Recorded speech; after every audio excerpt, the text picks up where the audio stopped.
या मालिकेच्या आजच्या भागात आपण पाहणार आहोत.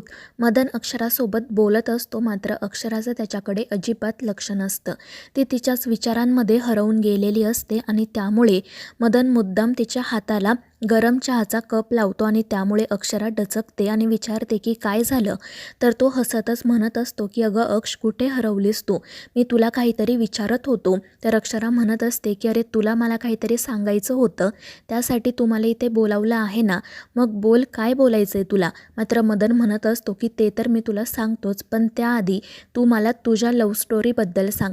मला जाणून घ्यायचं आहे की तुझं लग्न कसं झालं, तुझा संसार कसा सुरू आहे. आणि त्यावर अक्षरा म्हणते की आता याबद्दल काय बोलायचं? झालं लग्न, माझा संसारसुद्धा अगदी सुरळीतपणे सुरू आहे. मात्र मदन तिला म्हणत असतो की अगं असं काय करतेस, मला डिटेलमध्ये सगळं काही सांग ना, म्हणजे तुझं लग्न झालं आहे तर मलासुद्धा त्याचा काहीतरी उपयोग होईल.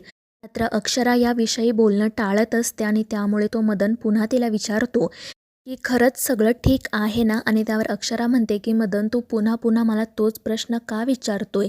खरंच सगळं ठीक आहे. मात्र मदनचा काही यावर विश्वास बसत नाही. तर अक्षराला तिचं आणि अधिपतीचं लग्न कोणत्या परिस्थितीमध्ये झालं ते आठवत असतं. दुसरीकडे भुवनेश्वरी इराला कॉल करते. इरा हसतच तिचा कॉल रिसीव करते. त्यावेळी ती आईबाबांना घेऊन पोलीस स्टेशनमध्ये आलेली असते. ते दोघेजण स्टेशनमध्ये जातात तर इरा बाहेरच थांबते. भुवनेश्वरी तिला विचारत असते की काय इराबाई, काय खबर आहे? तर इरा हसतच सांगते की मॅडम, आता डिरेक्टली ॲक्शन घेणार आहे मी. आणि ते ऐकून भुवनेश्वरी विचारते म्हणजे? तर इरा तिला सांगते की मी आईबाबांना घेऊन पोलीस स्टेशनमध्ये आले आहे तुमच्या विरोधात तक्रार दाखल करायला.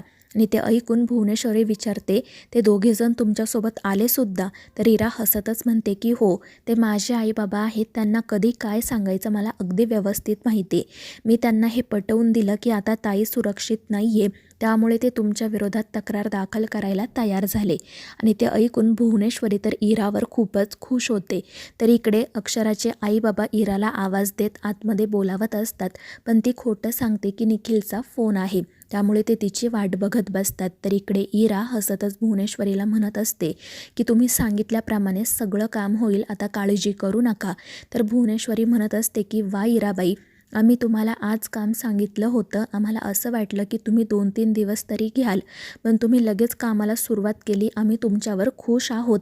आणि ते ऐकून इरा म्हणते की हो मॅडम, पण तिकडे सगळं ठीक आहे ना? तर भुवनेश्वरी म्हणत असते की इकडची काळजी करू नका, इकडे अधिपतींना काय सांगायचं ते ठरवलं आहे आम्ही.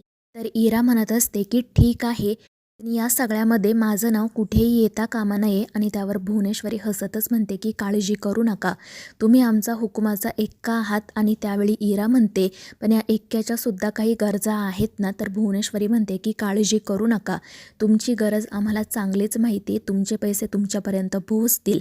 आणि ते ऐकून इरा खुश होते. तर दुसरीकडे तो मदन पुन्हा अक्षराला तिच्या लव्ह स्टोरीबद्दल, तिच्या नवऱ्याबद्दल विचारत असतो. आणि त्यामुळे अक्षरा तर खूपच वैतागते. ती मदनला म्हणत असते की तू पुन्हा पुन्हा एकच प्रश्न का विचारतोय? मात्र तो मदन काही ऐकायला तयारच नसतो. तो सतत अक्षराला याच एका गोष्टीबद्दल विचारत असतो आणि तिला म्हणत असतो की खरंच तुझा सुखाचा संसार सुरू आहे ना? आणि त्यावर अक्षरा म्हणते की हो मदन, माझा सुखाचा संसार सुरू आहे, पण आता मला निघायला हवं, कारण आईबाबा घरी वाट बघत असतील. आणि मग ती तिच्या चहाचे पैसे देते आणि तेथून जाण्यासाठी निघते. तर मदन विचारतो की हे काय आहे? त्यावर अक्षरा म्हणते की माझ्या चहाचे पैसे. तर मदन हसतच म्हणतो की मग माझेसुद्धा दे. तर अक्षरा मग त्याचेही पैसे देते. आणि ते बघून मदन म्हणतो की हे बघ, मला माहिती आहे तू खूप श्रीमंत माणसाची बायको आहे, पण म्हणून लगेच पैसे द्यायची गरज नाही. तर अक्षरा त्याला विचारते की हे तुला कसं कळलं? तर तो हसतच म्हणत असतो की माहिती आहे मला. आणि मग त्यानंतर वेटर त्या ठिकाणी येतो. तर मदन नाही म्हणत असूनसुद्धा अक्षराच त्याला पैसे देते आणि तेथून जाण्यासाठी निघते. मात्र मदन म्हणत असतो की अक्षरा, तू प्लीज जाऊ नको, प्लीज थांब, मला तुझ्याशी बोलायचं आहे. पण ती हसतच म्हणते की तुला काही बोलायचं नाही आहे, तुला फक्त टाईमपास करायचा होता म्हणून तू मला इथे बोलावलं. मात्र मदन म्हणतो की अक्षरा, असं नाही आहे, मला खरंच तुझ्याशी बोलायचं आहे. इनफॅक्ट तुझ्यासाठी मी भारतात परत आलो आहे. आणि ते ऐकून अक्षराला तर धक्काच बसतो. दुसरीकडे अक्षराची आई बाबांना म्हणत असते की ही इरा इतका वेळ काय बोलते निखिलसोबत, तिला कळत नाही का? तर बाबा म्हणत असतात की अगं ठीक आहे, बोलू दे तिला, 5 मिनिटात तिचं बोलणं होईल. आणि मग ते पुढे असंही म्हणतात की एकीकडे हा निखिल आहे, इरा आपल्याकडे आहे म्हटल्यावर दिवसातून 4 वेळा तिची चौकशी करायला तिला फोन करतो आणि दुसरीकडे ते अधिपती. खरं तर मला आधी अधिपती खूप चांगले वाटायचे, मात्र त्यांना अक्षराची ना काही काळजी नाही आहे. ती किती दिवस माहेरी आहे पण तरी त्यांनी साधा तिला एक फोनही केला नाही. तर आईसुद्धा म्हणत असते की अगदी खरं आहे, आपण अधिपतींना ओळखण्यात ना खूप मोठी चूक केली. तर बाबा म्हणत असतात की यांच्यापेक्षा ना तो निखिल बरा, त्याचं तोंडावर एक आणि मागे एक असं काही नसतं. अधिपती मात्र आपल्यासमोर वेगळे वागतात, अक्षरासमोर वेगळे वागतात आणि त्यांच्या आईसमोर तर वेगळेच काहीतरी. तर आई म्हणत असते की त्या अधिपतींवर विश्वास ठेवून आपण खरंच खूप मोठी चूक केली आहे. आणि तितक्यात इरासुद्धा त्या ठिकाणी येते. ती या दोघांना नाटक करत सांगत असते की निखिलने मला समजावलं, तो मला म्हणाला की तुम्ही अजिबात घाबरू नका, अक्षराला नक्की न्याय मिळेल. आणि मग ती आईबाबांनासुद्धा सांगते की आपण घाबरायचं नाही, आपल्या ताईसाठी आपण आता ॲक्शन घ्यायलाच हवी. आणि त्यावर ते दोघेही हो म्हणतात आणि आतमध्ये जाण्यासाठी निघतात. तर दुसरीकडे अधिपती अस्वस्थपणे त्याच्या खोलीत फेऱ्या मारत असतो आणि त्याला भुवनेश्वरीचं बोलणं आठवत असतं. तो मनाशी विचार करत असतो की आईसाहेब मास्तरीणबाईंविषयी असं का बोलल्या असतील. त्यांच्या मनात मास्तरीणबाईंविषयी गैरसमज निर्माण झाला आहे, मात्र आम्ही आमच्या मास्तरीणबाईंना चांगलं ओळखतो. त्या कधीच आईसाहेबांच्या विरोधात पोलीस तक्रार दाखल करणार नाही आणि ही गोष्ट आता आम्हाला आईसाहेबांनासुद्धा सांगावी लागेल. उगाच त्या दोघींमध्ये गैरसमज निर्माण व्हायला नको. माझं आणि मास्तरीणबाईंचं नवरा बायकोचं भांडण कधीही मिटेल, पण त्या दोघींमधलं अंतर वाढायला नको. आणि मग तो भुवनेश्वरीसोबत बोलायचं ठरवतो. तर इकडे हे तिघेजण पोलीस स्टेशनमध्ये येतात. इरा त्या इन्स्पेक्टरला सांगते की आम्हाला सुनेचा छळ केला आहे म्हणून तक्रार नोंदवायची आहे. तर तो इन्स्पेक्टर विचारतो कोणाच्या विरोधात. तर इरा सांगते भुवनेश्वरी सूर्यवंशी. आणि हे नाव ऐकताच तो इन्स्पेक्टर घाबरतो. तो विचारत असतो की नक्की काय झालं आहे. आणि मग अक्षराचे बाबा त्याला सांगायला सुरुवात करतात. ते म्हणत असतात की 1.5 वर्षांपूर्वी माझ्या मुलीचं म्हणजे अक्षराचं अधिपती सूर्यवंशी यांच्यासोबत लग्न झालं.